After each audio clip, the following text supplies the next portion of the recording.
በቀን እስከ 700 ብር ይሰራበታል የተባለውን ዛፔሮ አፕ እኔ ራሴ ሞክሬው ነበር። እናም በኦንላይን ስራ ታሪኬ ገጥሞኝ የማያውቅ የሆነ ነገር ነው የገጠመኝ። ይህ አፕሊኬሽን በእውነት ህይወታችሁን ይቀይረዋል ወይስ ያበላሸዋል? እኔ የደረስኩበት ውጤትስ ምንድነው? ቪዲዮውን እስከ መጨረሻው ካላያችሁ ትልቅ ስህተት ልትሰሩ ትችላላችሁ። ሰሞኑን በየቦታው በቀን እስከ 700 ብር ይከፍላል እየተባለ የሚወራለት ዛፔሮ አፕ የብዙዎችን ህይወት ሊቀይር ሳይሆን የብዙዎች ስምና ንብረት ሊያጠፋ የመጣ አደገኛ ወጥመድ ነው። ይህ መረጃ የሌላችሁ ወጣቶች ብር እየመጣልኝ ነው ብላችሁ ደስ ይላችሁ ይሆናል። እውነታው ግን ሲነገረን ከኖረው ፈጽሞ የተለየና አስደንጋጭ ነው። እኔ ራሴ ይህን አፕ ሞክሬው በኦንላይን ስራ ታሪክ ገጥሞኝ የማያውቅ የሆነ አደገኛ ነገር ገጥሞኛል። ቪዲዮውን እስከ መጨረሻው ካላያችሁ ነገ ጠዋት ስትነሱ የራሳችሁን የሶሻል ሚዲያ አካውንት ላታገኙት ትችላላችሁ። እኔ ፏድ እባላለሁ። ላለፉት 5 ዓመታት በኦንላይን ስራ ዓለም ውስጥ በተግባር ያለፍኩባቸውን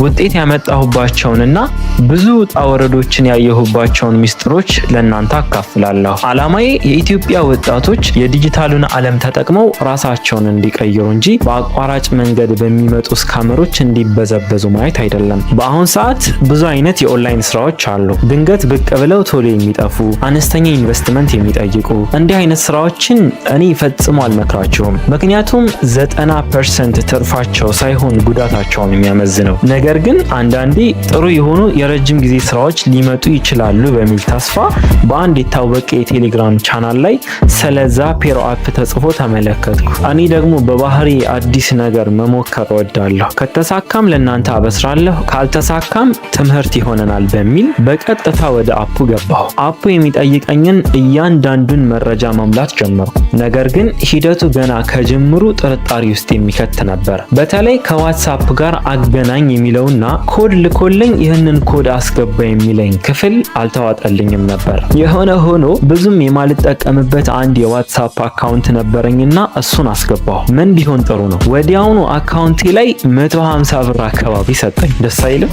ብሩን ስታዩት ደስ ይላል አይደል? ቀጥሎ ደግሞ ቴሌግራም አገናኝ አለኝ። እዚህ ጋር ግን ቆይ ትንሽ ልረጋጋልኩና መሽቶም ስለነበረ ነገ ጠዋት በደንብ አይቼው የእውነት የሚከፍል ከሆነ ቪዲዮ ሰራበትና ለቻናሌ ቤተሰቦች አስተዋውቀዋለሁ ብዬ ተኛሁ። ጠዋት ተነሳሁ። ቪዲዮ ለመቅረጽ ራሴን እያዘጋጀሁ አፑን ለመክፈት ሞከርኩ። ነገር ግን የገጠመኝ ነገር እጅግ አስደንጋጭ ነበር። ዋትስአፔን ልከፍት ስል በፍጹም ሊከፍትልኝ አልቻለም። ደጋግሜ ስሞክር የደረስኩበት እውነታ አንድ ብቻ ነው። ዋትስአፔ ሙሉ በሙሉ ሃክ ተደርጓል። ያን ጊዜ አልሐምዱሊላህ ነው ያልኩት። ለምን መሰላችሁ? ይህንን ስካም አፕ ቀድሜ ለእናንተ ባለማስተዋወቄ። እኔ ጋር የደረሰው ጉዳት ዋትስአፕ ላይ ብቻ ይቆማል። እናንተ ጋር ቢሆን ኖሮ ግን የብዙዎቻችሁን ስምና ገንዘብ አደጋ ላይ ይጥል ነበር። ለመሆኑ እናንተስ እስካሁን እንዲህ በቀላሉ ብር እናገኛለን ብላችሁ ሞክራችሁ ብራችሁን የበላችሁ ወይም አካውንታችሁ የተዘጋባችሁ ስንት ናችሁ? እስኪ የገጠማችሁን ጉድ በኮሜንት ላይ ንገሩኝ። እርስ በርስ ካልተነጋገርን እነዚህ ሌቦች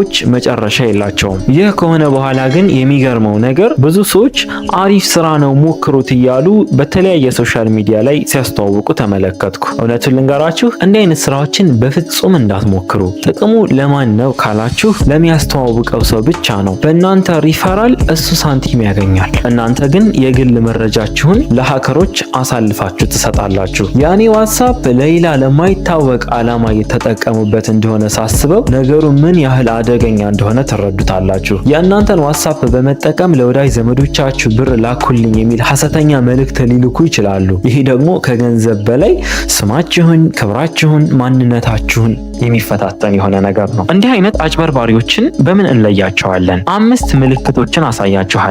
እነዚህን ከያዛችሁ ማንም አይበላችሁም። አንደኛ፣ ቀላል ስራና ከፍተኛ ገቢ። ቪዲዮ ላይ ላይክ ስላደረጋችሁ ወይም ዋትስአፕ ስላገናኛችሁ ብቻ በመቶዎች የሚቆጠር ብር የሚከፍል ድርጅት የለም። እንዲህ አይነት ስራዎች የሚከፍሉት ሳንቲሞችን ብቻ ነው። ድርጅቱ ከየት አምጥቶ ይከፍላል ብላችሁ ጠይቁ። ሁለተኛ፣ መጀመሪያ ገንዘብ አስገቡ ወይም ደግሞ ቪአይፒ ሌብል ያላቸው የሆኑ ስራዎች ብር ለማውጣት መጀመሪያ 500 ወይም 2000 ብር ቪአይፒ ለመሆን ክፈሉ ካሏችሁ ሮጣችሁ አምልጡ። ይህ የፒራሚድ ወይም ደግሞ የፖንዚ ስኪም ምልክት ነው። የእናንተን ብር ወስደው ለቀድሞዎቹ ይከፍላሉ።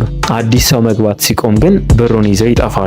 ሶስተኛው የመረጃ ደህንነት ስጋት ነው። እንደ ዛፔሮ፣ ዋትስአፕን ወይም ቴሌግራምን አገናኙ የሚሉ አፖች አላማቸው አካውንታችሁን ሰብሮ በመግባት ለሌላ ወንጀል መጠቀም ነው። ህጋዊነትና ተጠያቂነት የሌላቸው መሆኑ። እነዚህ ድርጅቶች አድራሻቸው አይታወቅም፣ ባለቤታቸው አይታወቅም። ችግር ሲፈጠር የምትጠይቁት ሰው የለም። ህጋዊ ስራዎች እንደ አፕወርክ ወይም ደግሞ እንደ አማዞን አፊሊየት ሌሎችንም ብንጠቅስ ግልጽ የሆነ ታሪክ አላቸው። አራተኛው ደግሞ ጊዜያዊ ታማኝነትን መገንባት። መጀመሪያ ላይ ጥቂት ሰዎች ሊከፈሉ ይችላሉ።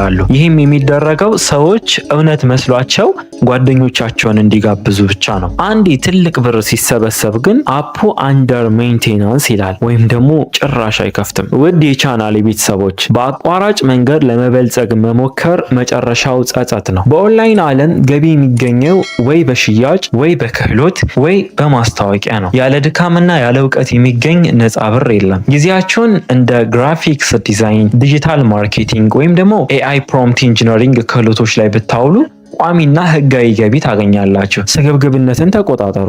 ከገንዘባችሁ በላይ መረጃችሁን ወይም ደግሞ ፕራይቬሲያችሁን ጠብቁ። ማንኛውንም አፕ ስልካችሁ ላይ ከመጫናችሁ በፊት በዩቲዩብ ወይም በጉግል ላይ የአፑን ስም ጽፋችሁ ስካም ኦር ሪል ብላችሁ መፈለግን እንዳትረሱ። ለማንኛውም ኦንላይን አፕ የሶሻል ሚዲያ ኮድ ወይም ደግሞ የባንክ ሚስጥር ቁጥር በፍጹም እንዳትሰጡ። በቀጣይ ቪዲዮ እውነተኛና ስካም ያልሆኑ በተግባር ብር ሊያስገኙ የሚችሉ ስራዎችን እንዴት መለየት እንደምንችል በዝርዝር አሳያችኋለሁ። እስከዚያው ራሳችሁን ጠብቁ።